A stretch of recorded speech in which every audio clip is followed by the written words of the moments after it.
1। Chapter number चौथा द्विघात समीकरण। इस चैप्टर में से आपके कितने सवाल आने वाले हैं? केवल एक। 4 नंबर का एक आएगा, एक प्रश्न 4 मार्क्स। और आएगा कहां से? देखो 4.2 और 4.3 में से। अथवा में क्वेश्चन आने वाले हैं, जैसे मान लो 21वां 22वां 23वां जो क्वेश्चन रहेगा वो 2 क्वेश्चन रहेंगे, एक ये क्वेश्चन एक और में करके एक और क्वेश्चन रहेगा। और एक तो देगा वो 4.2 से, एक देगा 4.3 में से। दोनों में से आपको कितने करने हैं? केवल एक करना है। ठीक है, एक सवाल आएगा पक्का 4.2 में से और एक सवाल 100% आएगा 4.3 में से। अब 4.2 और 3 में से भी कौन सा आएगा? देखो इधर 4.2 में से तो आपके सवाल आएंगे ये वाला क्वेश्चन नंबर पहला, मूल ज्ञात करो, या फिर क्वेश्चन नंबर तीसरा कि 2 संख्या ज्ञात करो जिसका योग और गुणनफल दे रखा है, या फिर दे सकता है 2 क्रमागत धनात्मक पूर्णांक जिनके वर्गों का योग। ये 3 क्वेश्चन केवल, पहला, तीसरा और चौथा 4.2। इसके अलावा एग्जाम में कोई भी बाहर से क्वेश्चन नहीं आएगा बोर्ड एग्जाम 2025 में, पहला, तीसरा और चौथा। अगर एग्जामिनर का माथा खराब हुआ तो वो क्वेश्चन नंबर 6 दे सकता है, वरना नहीं देगा। छठा क्वेश्चन इंपॉर्टेंट है लेकिन लेंथी है तो वो देता नहीं है। और 4.3 बहुत ही महत्वपूर्ण है, 4.3 वेरी मोस्ट है। अगर वो चाहेगा तो दोनों के दोनों 4.3 में से दे देगा। इसमें कितने क्वेश्चन है? टोटल 5 क्वेश्चन है। कितने क्वेश्चन हुए? तो 5 ये और 3 ये, कितने हो गए? 8। आपको 8 के 8 एकदम तैयार करने हैं। इसमें से पक्के 2 प्रश्न आएंगे। कितने सवाल? दोनों में से आपको केवल एक करना है, कोई भी कर देना। और ज्यादा ट्राई ये रहेगी 4.3 में से एक तो पहला सवाल, एक तीसरा सवाल और एक पहला, दूसरा, तीसरा, ये तीनों को ज्यादा प्रायोरिटी देना, पहला, दूसरा और तीसरा। बाकी चौथा पांचवा भी इंपॉर्टेंट है, कई बार आते हैं एग्जाम में, पर चौथा पांचवा थोड़ा शॉर्ट में है तो कम पूछता है। ठीक है ना? अपने को कौन से याद करने? पहला, दूसरा और तीसरा। इनको तो 4-4 बार पढ़ लेना, चौथे पांचवे को 2-2 बार पढ़ लेना। ये पूरी इंपॉर्टेंट है। इनमें से पहला, तीसरा, चौथा के अलावा कोई नहीं देगा। अगर एग्जामिनर कोई आउट ऑफ माइंड का हुआ तो किसी नंबर छठा दे सकता है, बाकी नहीं देगा। ओके, तो आज हम ले लेते हैं 4.3 की प्रश्नावली। कौन सी प्रश्नावली? सीधे पार्ट 1 लिया है अपने, 4.3 एक्सरसाइज दे रहे हैं, कल ले लेंगे 4.2। कोई भी एक क्वेश्चन करते हैं, जैसे ये एक सवाल दिया हुआ है, मूलों की प्रकृति ज्ञात करो। मूलों की क्या ज्ञात करनी है हमें? प्रकृति। मूलों की मतलब मूल कैसे होने वाले हैं? वास्तविक वो वाले या काल्पनिक? वास्तविक और समान मूल, वास्तविक और असमान मूल। याद है डी का मान, अगर डी का मान 0 से बड़ा हुआ तो मूल कैसे हैं? वास्तविक। और अगर डी का मान 0 के बराबर हुआ तो मूल कैसे हैं? वास्तविक तथा समान। और यहां पे वास्तविक तथा असमान। ठीक है? और अगर डी का मान 0 से छोटा हुआ तो मूल कैसे होंगे? काल्पनिक। मूल वास्तविक है ही नहीं। ठीक है? तो इस स्थिति में हम मूल नहीं निकाल पाएंगे, इन दोनों स्थिति में मूल निकलेंगे। इसमें तो दोनों के दोनों मूल बराबर होंगे, इसमें दोनों के दोनों मूल कैसे होंगे? अलग अलग। अब एक आध सवाल देख लो, जैसे प्रश्न पहला, एक सवाल है अपने पास, 2x² - 3x + 5, 2x² - 3x + 5 = 0। अब ये डी होता क्या है? डी का मान कौन बताएगा? डी बराबर क्या होता है? डी बराबर होता है b² - 4ac। b² - अब बच्चे यहां तक कंफ्यूज कहां होते हैं पता है? कोई लगा देता है डी बराबर रूट का b² - 4ac, और कोई करता है डी बराबर खाली b² - 4ac। ठीक है ना? तो अपने को रूट नहीं लगाना है, रूट सीधे क्या रहेगा? डी बराबर b² - 4ac। ओके, तो देखो यहाँ पे इस समीकरण में a का मान क्या है, b का मान क्या है, c का मान क्या है, सब यहाँ पे मान रखना। d का मान कुछ ना कुछ मिलेगा। देखो a का मान कितना है? 2। ये किसका मान होता है? a का। b का मान कितना? -3। और c का मान कितना? 5। तो तीनों मान यहाँ रख दो। d बराबर क्या आ जाएगा? देखो b का स्क्वायर मतलब -3 का स्क्वायर -4। a का मान कितना है? a का मान है 2 और c का मान कितना है? 5। लगा दो। 3 का स्क्वायर कितना हो गया? 9 माइनस ये कितना हो गया? 4 दूनी 8, 8 पंजे 40, 9 - 40, 9 - 40 मतलब डी का मान -31। अब बताओ डी का मान -31 है, मतलब 0 से छोटा। और जब भी 0 से छोटे होते हैं तो मूल कैसे होते हैं? काल्पनिक। कैसे होते हैं? काल्पनिक। मतलब हम केवल कल्पना कर सकते हैं। हम क्या कर सकते हैं? केवल और केवल कल्पना, कि इसके मूल ऐसे होंगे, वैसे होंगे, पता नहीं कैसे होंगे। ठीक है? तो बस इसको इतने तक करना है, छोड़ देना है, ये अपना आंसर है। एक और कोई सवाल देखो इसका जिसमें काल्पनिक मूल ना हो और वास्तविक हो। क्वेश्चन नंबर इसका दूसरा पॉइंट देखो। दूसरा पॉइंट है 3x² माइनस 4√3x प्लस 4 बराबर 0। d बराबर क्या होता है, b² माइनस 4ac। लिख दो d बराबर b² माइनस 4ac। इसमें b का मान कितना है, माइनस का 4√3, माइनस का 4√3, उसके ऊपर वर्ग है, माइनस 4 इंटू a का मान 3, c का मान कितना है 4, बस लगा दिया। अब इसको वर्ग कैसे करें, देखो यहाँ पे 4 का वर्ग 16 और √3 का अलग करो, √3 का वर्ग कितना होगा, स्क्वायर से रूट हटेगा 3, तो फिर 16 इंटू 3 और करो, 16 इंटू 3 48, और घात देखो ऊपर सम संख्या है तो माइनस प्लस बन जाएगा, माइनस क्या बन जाएगा, ये 48 माइनस ये कितना हो गया, देखो 4 तिया 12, 12 चौक 48, 48 माइनस 48 मतलब 0। और जब d का मान 0 होता है तो मूल कैसे होता है, वास्तविक और समान। इसका मतलब इसके मूल वास्तविक है और समान भी है, दोनों के दोनों एक जैसे मूल है। तो इसको मूल निकालो, सबसे पहले क्या लिखेंगे, श्रीधराचार्य। और हमेशा एक बात ध्यान रखना, कभी भी हम मूलों की प्रकृति ज्ञात करते हैं ना, उसमें फिर अपन मूल निकालते हैं तो श्रीधराचार्य विधि को प्रयोग में लाना है, गुणनखंड नहीं लाओगे, क्योंकि श्रीधराचार्य इसलिए लाते हैं क्योंकि यहाँ पे हम आधा काम कर चुके हैं, डी का मान देख लो। श्रीधराचार्य का फॉर्मूला क्या होता है, minus b plus minus √b² minus 4ac/2a। तो हमने इसका मान तो निकाल दिया, ये ऊपर देखो ये जो 0 आ रहा है वो इसी का मान है, b² माइनस 4ac का मान कितना है 0। तो हमें आगे ये ना करना पड़े, इसलिए कौन सी विधि लगाओगे, श्रीधराचार्य विधि। ओके, इसमें गुणनखंड नहीं लगानी है, जब हम मूलों की प्रकृति निकालते हैं उसके बाद करते हैं, तो नहीं तो आप कुछ भी लगा सकते हो। x बराबर यहाँ पे मान कितना है देखो, माइनस बी, अब ये वाला माइनस और b का मान कितना है देख लो, माइनस का, तो माइनस माइनस प्लस, सीधे लिख दो प्लस, तो यहाँ पे क्या गया प्लस का 4√3, फिर प्लस माइनस, ये तो पूरा 0 हो गया, यहाँ से b² माइनस 4ac का मान क्या है 0, और 0 का रूट कितना होता है 0, तो यहाँ पे सीधे क्या लिख दिया 0 अपॉन 2 इंटू ए, मैं सीधे लिख दू 2 इंटू ए मतलब 6, या फिर ऐसा लिख दो बोले 2 इंटू 3, ए का मान कितना है 3, लिख दिए। अब एक बार लो प्लस एक बार लो माइनस, आप यहाँ पे हिंदी में लिख सकते हो कि धनात्मक लेने पर, यहाँ पे लिख सकते हो कि प्लस लेने पर, क्या लेने पर, या फिर हिंदी में क्या लिखोगे, धनात्मक पक्ष लेने पर, ठीक है, मतलब ये प्लस वाला लेने पर। यहाँ पे दो मान है, एक प्लस का और एक माइनस का, एक बार प्लस लो एक बार माइनस लो, तो प्लस लिया तो एक्स का मान क्या हो गया देखो 4√3 प्लस 0/2। इस 3 को ऐसा लिख सकते हैं देखो √3 गुणा √3, इस वाले 3 को कैसे लिखा है √3 गुणा √3, क्यों लिखा है, क्योंकि अंश से ये वाला कट जाए, देखो √3 से ये वाला कट जाए, और 2 से कितनी बार कटेगा 2 बार, ये कितना हो गया 2 में 0 जोड़ा तो 2, ऊपर हो गया 2 बटे नीचे कितना है √3, तो एक्स का मान क्या आ गया 2/√3।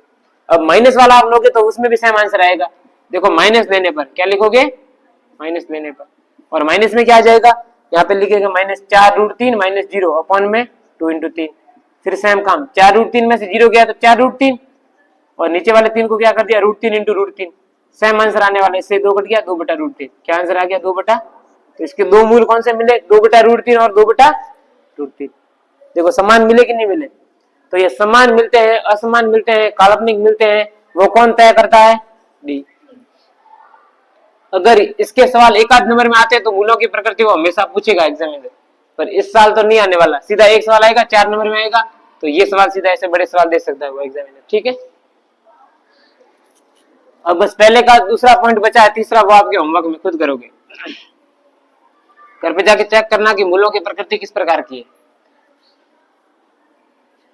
बस एक बात में कंफ्यूज मत होना कि डी का मान रूट में मत लिखना, सीधे लिख देना b² माइनस 4ac, तो हजारों बच्चे 90% बच्चे कंफ्यूज होते हैं। मैंने ऐसा एग्जांपल देखा हुआ है, एक लड़का था कल्पेश, कौन था कल्पेश, वो अभी पढ़ रहा है यहाँ पे गायत्री में, रियल बता रहा हूँ, वो मैथ में 100 में 100 आउट ऑफ 100 वाला था लड़का, सब कुछ आता था मैथ में। जब एग्जाम देने गया, उसका एग्जाम था यहाँ सांगड़वार गवर्नमेंट स्कूल में, तब एग्जाम देने गया तो उसने देखा कि इसको बी का मान क्या होता है, b² माइनस 4ac था या रूट का था, वो कंफ्यूज हो गया। और वहां पे सवाल भी ऐसे, एक का मान 8, एक ऑप्शन 64, पहले ऐसे ऑप्शन में सवाल थे, मान लो एक का 4 और एक का 1, अब ये ऑप्शन थे, तो उसने क्या टिक किया बताओ 8, क्या टिक करके आ गया, जबकि उसका आंसर क्या था 64। उसने क्या किया था b² माइनस 4ac का उसका मान आ रहा था 64, अब उसने रूट लगा दिया, तो 64 का रूट कितना होता है 8, जबकि सही कौन सा होने वाला है 64, तो उसके ये वाला गलत हो गया और नंबर आ गया 99, जबकि 100 में 100 नंबर लाने वाला था वो लड़का। तो ऐसे छोटी छोटी चीजों में कंफ्यूज नहीं होना है। वैसे आप कंफ्यूज होंगे चैप्टर नंबर 13 चैप्टर है ना जो आपके सांख्यिकी में, वहां कंफ्यूजन पैदा होगी कि इसमें कौन सा है, बड़ी सीमा कौन सी है, या फिर आप जब माध्यक करोगे ना तो माध्यक में हमें कौन सा वर्ग लेना, नीचे वाला ठीक ऊपर वाला, वहां पर कंफ्यूज हो गए। तो इसको एक बार 2-3 बार मिला के जाना किसी को, हाफ ईयरली में प्रैक्टिस कर लेना। सवाल नंबर देखो दूसरा, एक सवाल है k का मान ज्ञात करो जिसके दो बराबर मूल है। अब की बार पहले से दे रखा कि d का मान क्या है, 0 है। जब d का मान 0 होता है तभी बराबर मूल रहते हैं। तो मैं पहले बता दिया कि d का मान 0 है तो k का मान निकालना है। पहला प्रश्न है 2x square plus kx plus 3 बराबर 0। इसमें d का मान कितना है, 0। d का मान 0 क्यों है, क्योंकि काल्पनिक मूल कैसे हैं, समान है। मूल कैसे है, तो हम लिखेंगे यहाँ पे सॉल्यूशन d बराबर d स्क्वायर माइनस 4ac। अब देखो आपको एग्जाम में ऐसा नहीं लिखना, एग्जाम में क्या लिखोगे, पहले लिखोगे ax square plus bx plus c बराबर 0 से तुलना करने पर, से क्या करने पर, आप इस प्रकार लिखोगे। फिर यहाँ पे लिखोगे a बराबर कितना है, देखो 2, b बराबर कितना है k, c बराबर 3। फिर लिखोगे d बराबर क्या होता है, b स्क्वायर माइनस 4ac। फिर लिखोगे चूंकि मूल समान है, मूल समान है अतः d बराबर 0, अतः d बराबर, तो आप लिखोगे b स्क्वायर माइनस 4ac बराबर 0। अब मान रख दो b का मान k, तो k square minus 4 into a into c बराबर 0। k स्क्वायर माइनस, ये कितना हो गया, 4 दूनी 8, 8 या 24, ये कितना हो गया, k स्क्वायर माइनस 24 बराबर 0। यहाँ पे ये 24 माइनस का है, उधर गया तो प्लस, तो k स्क्वायर बराबर 24, और स्क्वायर हटाए तो सामने क्या लगेगा, रूट। और प्लस माइनस हमेशा रूट कब लगता है, प्लस माइनस, ठीक है ना। k बराबर प्लस माइनस रूट का 24। अब 24 को कैसे लिख सकते हैं, 4 गुना 6, 4 गुना 6।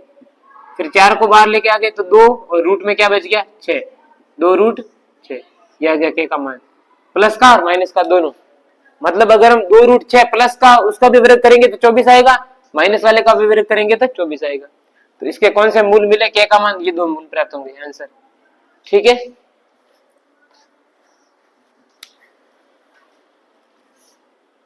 फिर प्लस का 6 बराबर 0, हमें क्या पूछा था, सेम सवाल, इसके मूल है वो बराबर है तो k का मान निकालना है। मूल बराबर मतलब d का मान 0। तो मैं पूरी विधि से नहीं करवा रहा हूँ, शॉर्ट ट्रिक से करवा रहा हूँ, सीधे सीधे। आप एग्जाम में करोगे तो पूरी विधि से करना, ठीक है। मैं लिख रहा हूँ b स्क्वायर माइनस 4ac बराबर क्या हो गया, 0। अब देखो यहाँ पे b का मान कितना है, a का मान कितना है, नहीं पता चल रहा है, उसके लिए इस kx का पहले अंदर गुणा करवाओ। तो ये क्या बन जाएगा, जिसको समीकरण को चेंज किया तो kx square minus 2kx plus का 6 बराबर 0। अब इस समीकरण को ध्यान से देखो, a का मान k, b का मान माइनस 2k और c का मान 6। तो यहाँ पे b की जगह माइनस का 2k, माइनस 2k का वर्ग माइनस 4 इंटू a का मान k इंटू c का मान 6 बराबर 0। माइनस का कोई फर्क नहीं पड़ेगा क्योंकि घात सम में 2 का स्क्वायर 4 और k का स्क्वायर k स्क्वायर, ये हो गया 24k और बराबर 0। अब दोनों में क्या कॉमन आ रहा है, कॉमन ले लो। यहाँ पहले एक काम करें, 4 का भाग देते हैं पूरी समीकरण में, तो ये बन जाएगा k स्क्वायर माइनस 6k बराबर 0। पूरी समीकरण में किसका भाग दिया है, 4 का भाग, क्या दिया हमने, ठीक है। यहाँ पे 4 का भाग तो 4 गायब, यहाँ पे 6 और यहाँ पे 4 का भाग तो 0 का 0। अब क्या कॉमन आ रहा है, k कॉमन आ रहा है, k ले लो, तो k माइनस 6 बराबर 0। अब ये 0 कैसे हुआ, या तो ये 0 या फिर ये 0, तो दोनों को अलग अलग 0 के बराबर करो। यहाँ से मिल गया k का मान 0, यहाँ से मिल गया k का मान 6। तो k के कितने मान मिले, 2 मान, एक तो 0 और एक 6, यही पूछा था k का मान। और हमेशा ध्यान रखना k के यहाँ पे 2 मान मिलेंगे हर प्रश्न में। अगर आपके 1 मान आ रहा है इसका मतलब आपने गलत किया है, k के कितने मान आने चाहिए, 2। अगर आप यहाँ से कॉमन नहीं लोगे तो आप कितने करोगे पता है, यहाँ से करोगे 6 के, फिर रूट करके करोगे तो फिर गलत हो जाएगा। ओके, क्वेश्चन नंबर देखो अगला, दूसरा प्रश्न है पूरा, क्वेश्चन नंबर 3। तीसरा प्रश्न अपने पास है, क्या एक ऐसी आम की बगिया बनाना संभव है, क्या एक ऐसी आम की बगिया बनाना संभव है जिसकी लंबाई चौड़ाई से दुगुनी है। लंबाई है वो क्या है, चौड़ाई इसकी दुगुनी है। तो मान लिया कि चौड़ाई x है। इंपॉर्टेंट सवाल, इस सवाल को वेरी मोस्ट इंपॉर्टेंट करो, एग्जाम में आएगा। माना कि बगिया की चौड़ाई कितनी हो गई, x मीटर। जब चौड़ाई x है तो लंबाई क्या थी, दुगुनी थी, मतलब लंबाई इसकी दुगुनी। दुगुनी, दुगुनी मतलब इसमें 2 का गुना, दुगुनी मतलब 2 का गुना, तो लंबाई क्या आ गई 2x मीटर, ठीक है। फिर पूछा है उन्होंने कि और उसका क्षेत्रफल 800 है। सवाल बोल रहा है कि इसका क्षेत्रफल कितना है 800 मीटर स्क्वायर। इस आयताकार बगिया का क्षेत्रफल कितना है 800 मीटर स्क्वायर। तो हमें पूछा उसकी लंबाई और चौड़ाई बताओ। जो ये बगिया है ना इसकी लंबाई क्या होगी चौड़ाई क्या होगी ये हमें बताओ। मतलब कुल मिला के हमें इस x का मान निकालना है। तो इधर ध्यान दो यहाँ पे क्षेत्रफल क्या होता है आयत का क्षेत्रफल बोलो लंबाई इंटू चौड़ाई। तो लिखेंगे आयताकार बगिया का क्षेत्रफल बगिया का क्षेत्रफल बराबर क्या होगा लंबाई गुणा चौड़ाई। और लंबाई कितनी है 2x इंटू चौड़ाई कितनी x बराबर कितना हो गया 800 मीटर स्क्वायर। ठीक है और यहाँ भी ये क्या है देखो 2x मीटर है और x मीटर है तो मीटर मीटर से मीटर स्क्वायर कैंसल। तो यहाँ से क्या बन गया देखो 2 को काट दो इससे 400 ये बन गया x इंटू एक्स मतलब x स्क्वायर बराबर 400। x का मान निकालना सामने रूट लगा दो 400 और यहाँ पे लगेगा प्लस माइनस। हमेशा रूट लगता है तो क्या लगता है प्लस और ये मत भूलना। तो यहाँ से x का मान कितना आ जाएगा प्लस माइनस 400 का रूट 20 यानी कि x के मान दो प्राप्त हो रहे हैं एक तो प्लस का 20 और एक माइनस का। इसका मतलब ऐसा लिख सकते हैं x बराबर 20 और x बराबर माइनस 20 और यहाँ से माइनस 20 वाले को हम कर देंगे कैंसिल। बोलो कैंसिल क्यों किया क्योंकि x क्या है चौड़ाई है और चौड़ाई कभी भी ऋणात्मक नहीं हो सकती है। तो हम यहाँ लिखेंगे चौड़ाई कभी भी मैं शॉर्टकट में लिख रहा हूँ माइनस नहीं हो सकती। ठीक है ना आप लिख देना ऋणात्मक नहीं होती है माइनस नहीं हो सकती है। तो अब चौड़ाई कितनी आ गई 20 तो लिखेंगे अतः चौड़ाई कितनी है 20 मीटर। तो लंबाई कितनी आ जाएगी 2 गुना 2x मतलब 2 इंटू 20 यानी कि 40 मीटर। तो इसका मतलब ऐसी बगिया बनाना संभव है। क्या ऐसी बगिया बनाना ये लाइन नीचे लिखना जरूरी है। अतः इस प्रकार की बगिया बनाना संभव है। ठीक है क्वेश्चन वेरी मोस्ट इंपोर्टेंट है 4 नंबर का सवाल है इतना सा आंसर है बस 4 लाइन का आंसर है प्रत्येक लाइन आपके 1 नंबर की है। अब क्वेश्चन नंबर देखो चौथा प्रश्न नंबर 4 चौथा प्रश्न है क्या निम्न स्थिति संभव है। हमें पूछा है जो स्थिति है वो संभव है कि नहीं बताओ। यदि है तो उसकी वर्तमान आयु ज्ञात करनी है। 2 मित्रों की आयु का योग 20 वर्ष है। 2 मित्र है दोनों की आयु का योग कितना है 20 वर्ष। ठीक है ना। फिर पूछा है यदि 4 वर्ष पूर्व उनकी आयु का गुणनफल 48 था 4 वर्ष पहले उनकी आयु का गुणनफल कितना था 48। तो ध्यान दो मैं ये मान लेता हूं माना कि पहले मित्र की आयु कितनी मान ले x वर्ष। Very good. अब एक बात ध्यान दो दोनों की आयु का योग 20 है। दोनों की आयु का योग कितना है तो दूसरे की आयु कितनी होगी 20 माइनस x। वेरी गुड दूसरे की आयु क्या हो जाएगी 20 माइनस x। अब उसने ये बोला था कि 4 वर्ष पूर्व यहाँ पे लिख सकते हो प्रश्नानुसार क्या लिख सकते हो 4 वर्ष पूर्व। एक काम करें पहले मित्र को लिख देते a है और दूसरे मित्र को लिख देते b है। तो यहाँ पे लिख देते एक ही आयु पहला मित्र बार बार लिखने की जरूरत नहीं है। एक ही आयु क्या हो जाएगी 4 वर्ष पहले की बात कर रहा है। मान लो मैं आज 23 साल का हूँ 4 वर्ष पहले 19 साल का था। कितने साल का आप मान लो 15 साल के हो तो 4 साल पहले कितने के थे 11 साल के। तो ये अभी x का है तो 4 साल पहले कितने का था x माइनस 4 x माइनस लिख दिया x माइनस 4 वर्ष।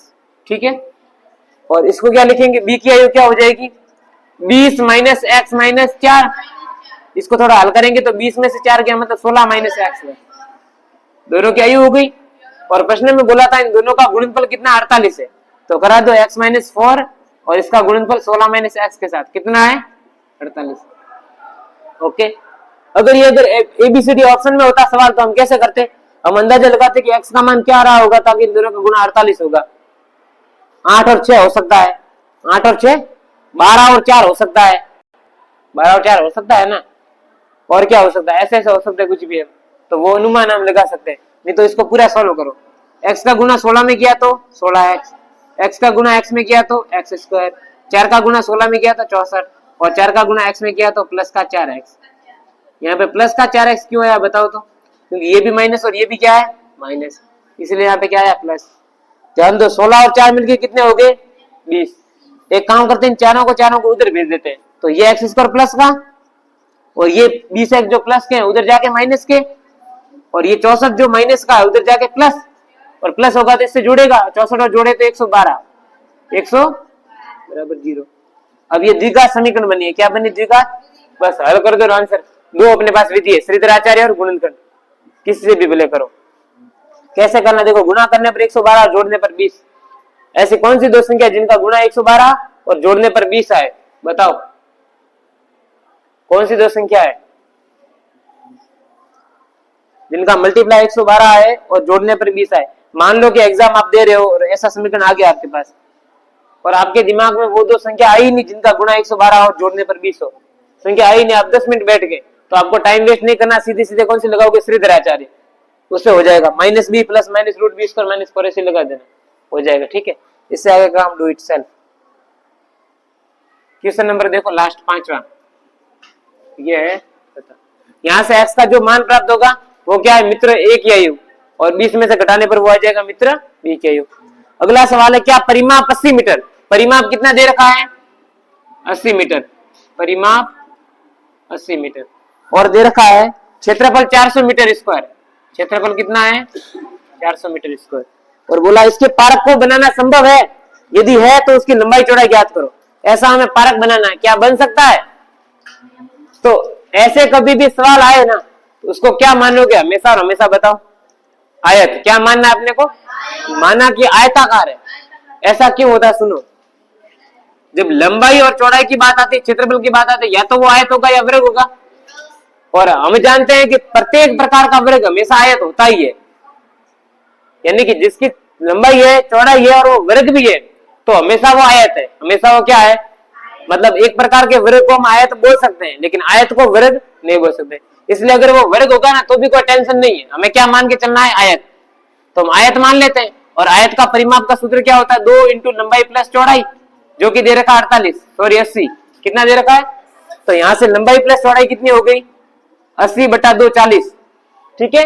और क्षेत्रफल क्या होता है, लंबाई इंटू चौड़ाई, लंबाई इंटू चौड़ाई कितनी दे रखी है 400, बस यहां से लंबाई का मान निकाल दो, यहाँ रख दो, लंबाई का मान कितना आ जाएगा, चौड़ाई को उधर भेजो, तो 40 माइनस चौड़ाई यहाँ पे रख दो, तो 40 माइनस चौड़ाई, ये आ गया चौड़ाई और बराबर 400, ये मल्टीप्लाई करवाओ तो 40 चौड़ाई माइनस चौड़ाई स्क्वायर बराबर 400।